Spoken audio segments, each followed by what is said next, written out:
Happy St. Patrick's Week, everyone. Let's do this. One, two, one, two, three.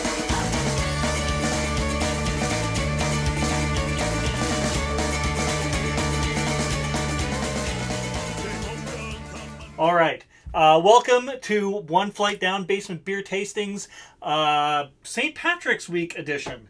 I had like a few different ideas of what to do for a St. Patrick's Day show, so I just decided to do three of them. So we're going to do three shows this week, all of them premiering at 4:30 p.m. Central Standard Time. So you can watch it then, and that would be kind of cool. Not like it's live. It doesn't really matter when you watch it, but that's what I'm doing anyway. So we're going to start off today. Today's episode, we are going to try a couple different beers from Guinness, but not the Guinness Stout that we all know and love. No, we're going to look at two totally different beers from Guinness. So first up is the Hop House Lager. That's right, a lager from Guinness. I've never tried this, so curious to see how that goes. And we also have the Guinness Blonde, another one I've never tried. And it says it's brewed in the wonderful Irish city of Baltimore. I don't know.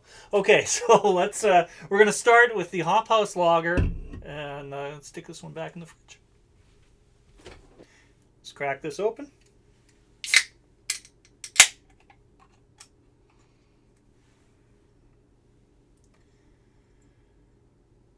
Yeah, so Guinness has been doing these. I mean, I've seen these around for a few years now. I've just never tried it. I don't really know why, but let's give this one a go. So, color is nice and golden. The head is white and fluffy. What's it smell like?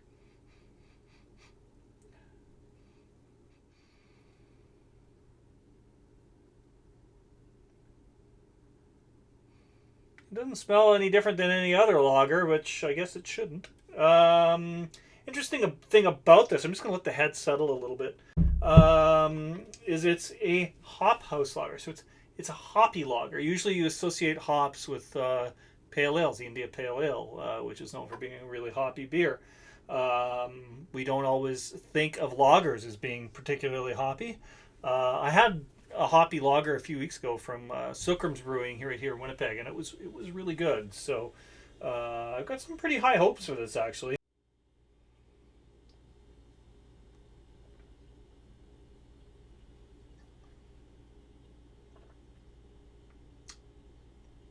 That's quite nice. It's a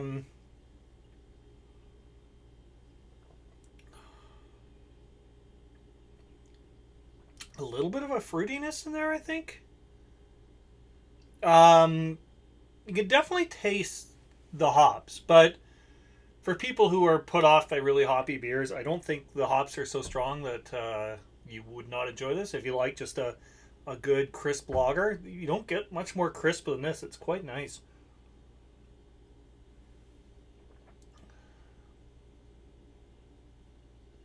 Yeah, tingles the tongue a little bit. Yeah, can't complain about that at all. Um, I know a lot of you are out there going, "Oh my gosh, Alan, where do I get one of these One Flight Down T-shirts that you're wearing?" You can buy them in an assortment of colors, and I always put the link in the description of the video. So after the video, if you feel like ordering a shirt, go for it. The logo was designed by my brother John McKenzie, and the link has you can look at some of his other artwork on there as well. He's got a bunch of stuff for sale that's quite cool. I also want to give a shout out today, since it's St. Patrick's Week, to the Dust Rhinos. The Dust Rhinos are like Manitoba's premier party band. You haven't partied in Manitoba until you've partied to the sounds of the Dust Rhinos. Butt kickin' Celtic rock is how they would describe their music. And if you notice the edit before this, I said this about 3 or 4 times. Butt kickin' Celtic rock didn't flow out of my mouth as easily as I thought it would. Wednesday night, they are doing a concert through the West End Cultural Center. And the cool thing right now, in this world where people are stuck inside and can't get out and socialize, you could be in any city, anywhere, and say, I'd like to see what these dust rhinos are about, and you could get the link and watch it live in your home. You don't have to, you can't say, I can't see them because I don't live in Winnipeg. You can see them now, and they're a fantastic band. Highly recommend it. I can't think of a better St. Patrick's Day soundtrack than that. All right, so we are now moving on to the Guinness Blonde, and I'm starting to question whether this is Irish at all since it says it's brewed in Baltimore. Yeah, I don't know. I've never been to Baltimore. I've been very close. I was in Washington, D.C., and I got to try some Baltimore beers when I was there, and they were quite good. And who doesn't love a Natty Boh, right? Okay, so here we go. The Guinness Blonde, which may or may not be Irish. I mean, Guinness, it's Guinness, right? So it counts. Look, I didn't research this properly. I'm probably gonna do some research as we're doing the show. We're gonna figure this out, okay? There we go. Guinness Blonde.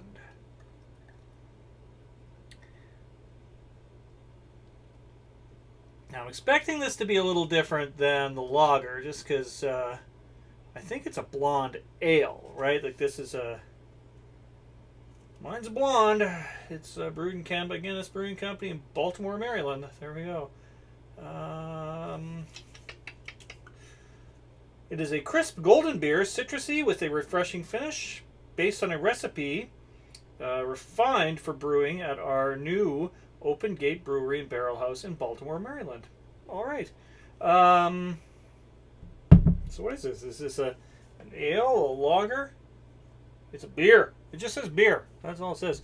I'm going to do some research before I sip this. I'm curious, right? I'm getting so the Guinness Blonde it's a pale lager, so maybe it's going to be really similar to the last one that we had.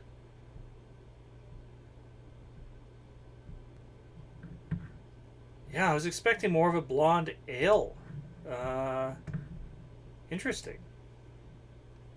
Guinness Blonde is an American lager.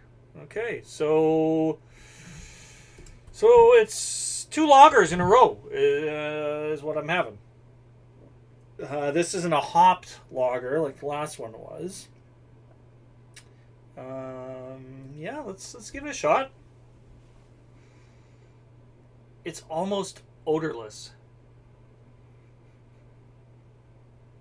Like with the last one, you got a little bit of a fruitiness and hoppiness, and at least just that kind of standard lager smell. But this is almost odorless. Weird.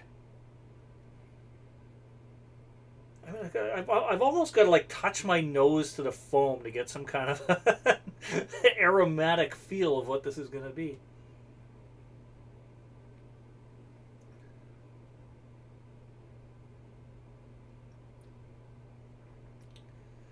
It's an American lager, all right. Yeah, it doesn't have the crispness that the Hop House had. The Hop House was a lot crisper, a lot more flavor going on. Yeah, this one definitely has a heavier body and more of a lingering aftertaste than the Hop House had. The Hop House was quite nice and refreshing. This is I don't know. It feels like just kind of a standard American draft. Gotta admit, I'm a little disappointed with it. I was hoping for more of a blonde ale, which is a style of beer I really like. But this is just, it's kind of a weak lager under the Guinness name. It's a little bit of a letdown. Was the other one brewed in Ireland? So the Hop House 13. Brewed in Ireland. The Guinness Blonde, brewed in Baltimore, Maryland.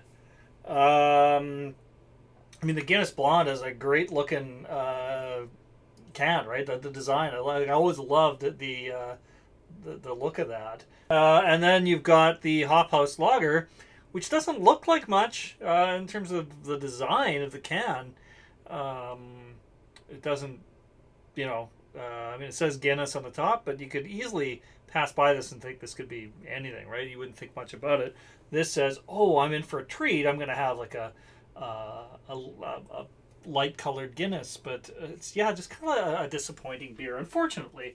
This one I thought was quite nice. Yeah, it's a little bit of a letdown. It's not it's nothing great, but it was a cheap can of beer. So I mean, in the local liquor marts, these beers are going for, at least for the lead up to St. Patrick's Day, have been under $3 for the can of beer. So that's not too bad. But again, if you're going to spend that money, I would spend it on the Hop House Lager before I would spend it on the Guinness Blonde. That's just my opinion. Anyway, thanks for tuning in for the first of 3 videos this week. The next one will drop tomorrow at 4:30 Central Time. And then on St. Patrick's Day, on Wednesday, we will have a little tasting of some Irish whiskeys just to completely change what this show has been about. Our mission statement right here, basement beer tastings.